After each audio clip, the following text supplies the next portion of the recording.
오늘 말씀의 주제 나는 죄인입니다 라는 말씀의 주제로 은혜를 나누도록 하겠습니다.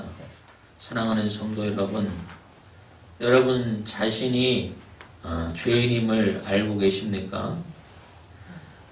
날마다 하나님 앞에서 하나님 나는 죄인입니다 라고 고백해야 돼요.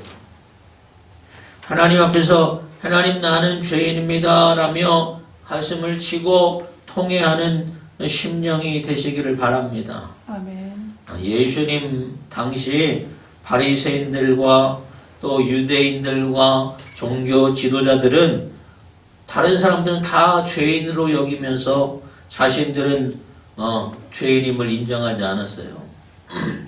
그래서 바리새인들은 기도할 때 일부러 사람들이 많은 광장이나 길거리에서 소리치면서 기도합니다. 하나님, 나는 다른 사람들, 곧 도색하는 사람, 불의한 사람, 가늠하는 사람들과 같지 아니하고 이 세리들과 같지 아니함을 감사합니다.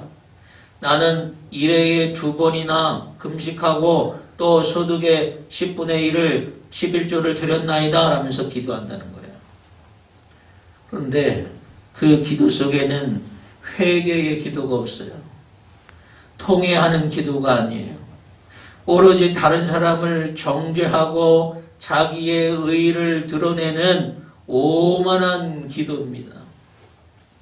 그 기도 안에 감사를 담기고는 있지만 신앙적인 열심을 담고는 있지만 사람이 기본적으로 죄인임을 깨닫지 못하는 기도라는 것입니다.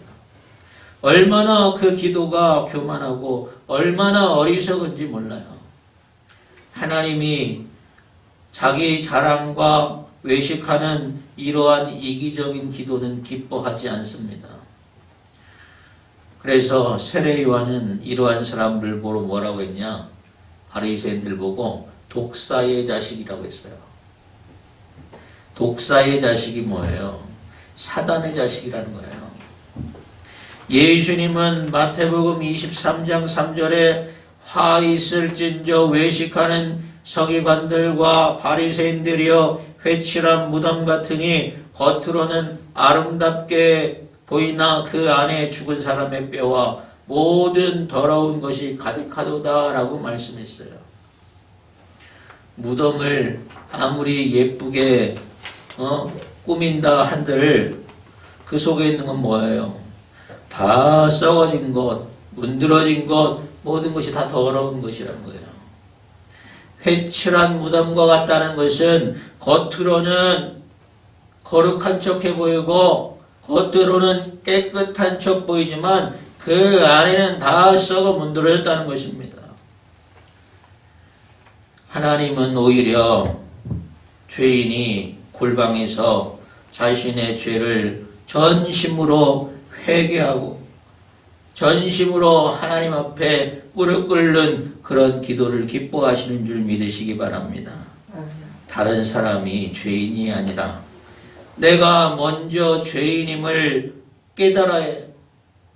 내가 누구인지, 내가 어떠한 사람인지 분명한 깨달음이 있어야 내 신앙이 온전해지는 줄 믿으시기 바랍니다.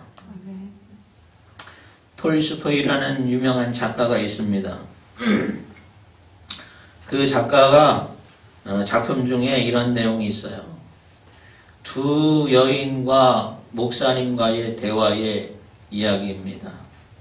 한 여인이 목사님에게 목사님 저는 큰 죄를 졌습니다 하면서 눈물을 흘려요. 또 한 여인은 뭐냐면 자신은 살면서 그렇게 큰 죄 진 것이 없다는 거예요. 물론 살면서 조금씩 죄는 지지만 큰 죄가 없다는 것이에요. 그러자 목사님이 그 두 여인에게 한 가지 이야기를 해요. 당신들이 큰 죄를 졌다는 여인에게는 당신이 들 수 있는 가장 큰 돌덩이를 가져오시고 또 자질구라에게 작은 죄를 졌다는 여인에게는 가서 작은 돌멩이들을 당신 치마폭에 가득 주워오시오 시킵니다. 두 여인이 돌멩이를 가져왔어요. 그래서 목사님이 다시 말해요. 미안하지만 이제 그 돌멩이들 다시 있던 자리로 갖다 놓으십시오. 그러자 큰 죄를 지었던 여인이 큰 바위도로 낑낑대면서 끌고 왔지만 다시 그걸 가지고 제자리에 갖다 놨어요. 작은 돌멩이를 주운 사람은 어떻게 했을까요? 이 돌멩이를 내가 어디서 빼왔는지 내가 기억이 안 나는 거야. 갖다 놓을 수가 없어요. 그러자 목사님 말합니다. 보십시오. 하루하루 이렇게 죄를 지어왔으면서도 당신은 많은 죄를 짓고도 한 번도 그렇게 회개하지 않은 거 아닙니까? 큰 죄를 짓고 통회하고 자복하는 이 여인에게는 하나님의 용서와 은총이 함께할 것이오 라면서 그 이야기가 끝나요. 사랑하는 여러분, 내가 죄인인 것에 대한 죄에 대한 깨달음이 없다면 우리는 한없이 교만해질 수밖에 없어요. 내가 죄인이라는 것을 고백이 없다면 나의 신앙은 바리새인들과 같이 거짓되고 외식하는 가식적인 신앙에 지날 수밖에 없다는 것입니다. 그러므로 우리는 끊임없이 하나님 앞에서 하나님, 내가 죄인입니다. 하나님, 내가 죽을 수밖에 없는 죄인입니다 라며 고백하고 간구해야 하는 줄 믿으시기 바랍니다. 로마서 3장에 의인은 없나니 하나도 없다고 그랬어요. 또 로마서 3장 23절 24절에 모든 사람이 죄를 범하였음에 하나님의 영광에 이르지 못하더니 그리스도 예수 안에 있는 성령으로 말미암아 하나님의 은혜로 값없이 의롭다 하심을 얻은 자 되었느니라 라고 말씀하셨어요. 우리가 죄를 고백하고 나의 힘과 나의 능력으로 하나님의 나라와 하나님의 영광에 이를 수 없음을 깨닫게 되었을 때에 우리는 예수님을 의지할 수 있게 되는 것이에요. 예수님을 의지하지 않고서는 내가 하나님께로 나아갈 수 없기 때문에 전적으로 예수님을 의지할 수밖에 없다는 것입니다. 그리스도 예수 안에 있는 성령으로 말미암아 하나님의 은혜로 값없이 의롭다 하심을 얻게 될 수 있는 것이에요. 사랑하는 여러분, 그러므로 여러분 다른 사람 정죄할 것이 아니라 다른 사람 비판할 것이 아니라 내가 먼저 죄인이다 라는 것을 고백하고 하나님께로 나아갈 수 있는 여러분 되시기 바랍니다. 그래야 비로소 우리가 죄에서 자유함을 얻을 수 있게 되는 것이에요. 사랑하는 여러분, 예수 그리스도의 이름의 능력을 의지하는 여러분 되시기 바랍니다. 예수 그리스도로 인하여 하나님과 온전히 교제할 수 있는 여러분 되시길 바랍니다. 예수님을 의지하지 않고서는 우리가 하나님께 나아갈 수가 없어요. 우리 안에 있는 죄를 어떻게 할 수가 없어요. 아무리 열심히 살아도 아무리 성실하게 살아도 우리 안에 있는 근본적인 죄의 문제를 우리가 해결할 수가 없어요. 왜 그렇습니까? 우리 눈이 죄를 져요. 우리의 생각이 죄를 져요. 우리의 입술이 죄를 짓습니다. 또 이 세상은 죄악된 세상이에요. 이 구조 속에서 살아다 보면 필연적으로 우리는 죄를 짓게 된다는 것이에요.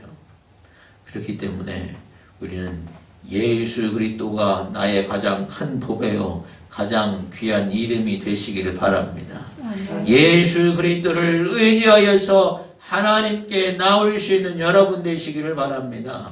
예수 그리스도를 의지하고 성령의 인도하심 가운데 우리는 하나님의 빛 가운데 거할 수가 있는 거예요. 오늘 본문 말씀에 보면 하나님은 빛이라 그에게는 어둠이 조금도 없으시다 라고 말씀하고 있습니다.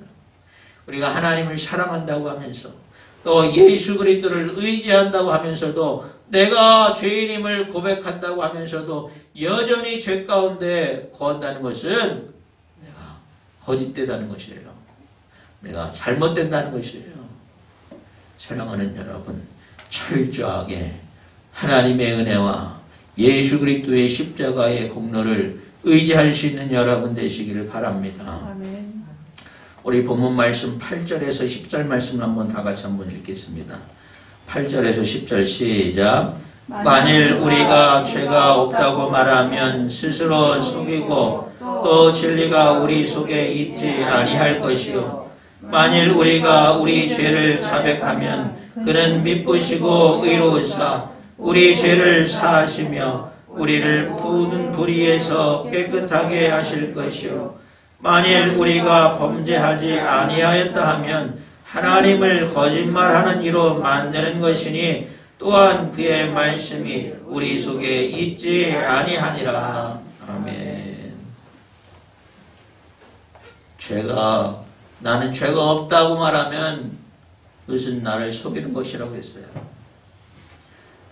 그런 사람은 그 안에 뭐가 없다고 그랬어요? 진리가 없다고 그랬어요. 성령이 없는 거예요. 또 내가 범죄하지 않았다라고 말한다면 하나님을 거짓말하는 이로 만든다는 것이에요. 그러나 우리가 우리의 죄를 자백하면 하나님은 미쁘시고 의로우사 우리를 죄를 사해 주신다고 그랬어요. 아멘. 그래서 죄의 고백이 얼마나 귀중한지 몰라요. 여러분, 믿음이 좋은 사람은 어떤 사람인 줄 아십니까? 믿음이 좋은 사람은 회개를 많이 하는 사람이에요. 성장하는 교회는 어떤 교회인 줄 알아요? 회개 기도가 많은 교회가 성장하는 거예요. 여러분, 먼저 회개할 수 있는 여러분 되시길 바랍니다. 하나님, 내가 죄인입니다 라며 먼저 하나님께 겸손히 나올 수 있는 여러분 되시기 바랍니다.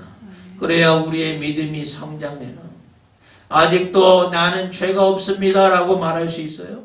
아직도 나는 다른 사람을 정죄하고 비판하면서도 나는 죄가 없다고 말할 수 있어요. 나는 죄입니다 말하는 사람은 다른 사람을 정죄할 수 없어요. 다른 사람은 비판할 수 없어요. 왜? 나도 죄가 있는데. 어느 마을에 항상 이웃에 대해서 험담하고 헐뜯기를 좋아하는 여인이 있었습니다. 그 사람은 누구든지 다른 사람의 단점을 들춰내는 것을 좋아해요. 단점을 들춰내고 창피 주려고 작은 꼬투리를 잡아서도 헐뜯어. 그래서 주변에 친구가 없습니다. 근데 어느 날 그 집에 한 손님이 왔어요. 손님과 함께 창가에서 이야기하면서 이 여인이 역시 그 손님에게 이웃집 험담을 해요. 창문으로 바라보면서 손님 저기 보십시오. 저 빨래줄에 널린 옷들이 얼마나 더러운지 몰라요. 빨래를 엉터리로 하나 봐요. 그러자 그 손님이 이야기해요. 좀 더 자세히 보십시오. 이웃집 빨래가 더러운 것이 아니라 여기 창문이 더럽네요. 여러분, 예수님은 이러한 사람에게 뭐라고 말씀하십니까? 마태복음 7장 3절에 너는 어찌하여 내 형제의 눈 속에 있는 티를 보면서도 내 눈 속에 있는 들보를 보지 못하느냐 말씀하셨어요. 내 죄가 더 크면서도 왜 다른 사람을 지적하는 거예요? 우리 속담에도 어떤 속담이 있습니까? 똥 묻은 개가 겨 묻은 개 나무란다. 내가 죄인임을 고백하는 사람은 다른 사람의 허물이 보이지 않아요. 내 눈이 하나님만 바라보기 때문에, 십자가만 바라보기 때문에 하나님의 은총만 바라보는 거예요. 성경은 우리에게 이처럼 너도 죄인이다 라고 분명히 말씀하고 있어요. 그런데 우리는 저 사람이 죄인이라고 말한다는 거예요. 저 사람도 물론 죄가 있겠죠. 그런데 나도 죄인이라는 것이에요. 그럼에도 불구하고 나는 의로운 자요, 나는 거룩한 자라 자랑한다면 우리는 스스로 하나님을 속이는 자라고 오늘 본문 말씀을 이야기하고 있어요. 우리가 죄인이라면 우리를 구원하시려는 하나님의 사랑과 예수 그리스도의 십자가의 공로가 다 거짓이 되는 것이에요. 내가 죄인이 아니라면 하나님을 거짓으로 만든다는 것이에요. 그럼 예수님이 이 땅에 오신 목적이 뭐겠어요? 예수님은 이 땅에 오시는 이유가 죄인을 구원하시기 위해서 오셨어요. 우리를 구원하시기 위해서 오셨어요. 아담과 하와의 범죄한 탓에 인생은 누구나 다 그 안에 원죄의 속성을 타고났습니다. 죄로 말미암아 죽을 수밖에 없는 인생이 되었어요. 그래서 하나님께서 우리를 불쌍히 여기시고 독생자 아들 예수 그리스도를 보내셨어요. 예수 그리스도를 통해서만 우리가 구원을 얻게 되는 것이에요. 아멘. 예수 그리스도를 말미암아 우리를 의롭게 하시는 것이에요. 아멘. 여러분, 물론 우리가 예수님을 믿었어요. 예수 믿는 자에게는 다 의롭다 하시는 은혜가 있어요. 그렇지만 우리는 이 생을 마치는 날까지 이 세상 가운데 있는 죄의 영향력 아래 있습니다. 그래서 우리는 끝까지 죄를 고백해야 하는 것입니다. 하나님의 은혜와 사랑 가운데 거하려면 우리는 나는 죄인입니다 라면서 하나님 앞에 끝까지 나의 죄를 자복해야 한다는 것이에요. 그래야 하나님과 온전한 교제할 수 있습니다. 그래야 우리가 죄 가운데 거하지 않습니다. 하나님의 빛 가운데 거하기 위해서는 우리가 날마다 겸손하게 내가 죄인임을 인정하면서 겸손하게 살아갈 수가 있는 것이에요. 끊임없이 우리 안에 있는 죄의 속성들과 연약함을 치며 겸손하게 예수 그리스도를 의지하는 자는 하나님의 은혜 가운데 거할 수 있으며 하나님이 주시는 능력과 힘과 지혜로 이 악한 세상에서 하나님이 기뻐하시는 삶을 살아갈 수가 있어요. 누구든지 자기의 죄를 자복하는 자에게는 예수 그리스도로 말미암아 구속의 은혜가 있습니다. 먼저 겸손히 회개하는 여러분 되시길 바랍니다. 아멘. 하나님, 나는 죄인입니다. 불쌍히 여겨 주십시오. 죄 가운데 구원하여 주십시오. 간구하는 여러분 되시길 바랍니다. 그런 자에게 하나님의 은혜가 있어요. 날마다 내가 먼저 죄인임을 고백하고 겸손히 하나님 앞에 섰을 때에 하나님이 주시는 놀라운 은혜, 구속의 은혜, 십자가의 사랑을 경험할 수 있는 여러분 되시기를 주님의 이름으로 축원합니다. 아멘. 기도하겠습니다.